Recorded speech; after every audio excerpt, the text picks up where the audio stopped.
50 साल शमीम। दिन का आगाज हुआ, झाड़ू पोछा किया, साथ ही गाड़ी की देखभाल की और चल निकली रिस्क कमाने।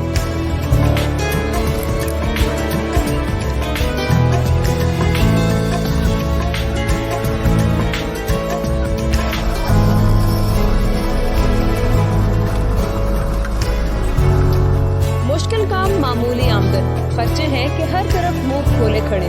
बच्चे 2 पढ़ते हैं, फर्स्ट ईयर में बेटी पढ़ रही है, 10वीं में बेटा पढ़ रहा है, तो उनकी फीसें भी हैं, बिजली का बिल भी है, गैस का बिल भी है, तो महंगाई इतनी है, ये पूरा ही नहीं होता मेरा। मर्दों के शाना बशाना चलने वाली शमीम के बड़े इरादे और मामूली ख्वाहिशात हैं। बस चाहती है कि अपना ट्रक हो और बस।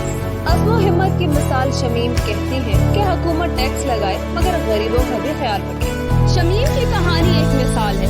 अपने खून पसीने के ईंधन से घर का चूल्हा जलाने वाली ऐसी दास्तान हर गली मोहल्ले में मौजूद है।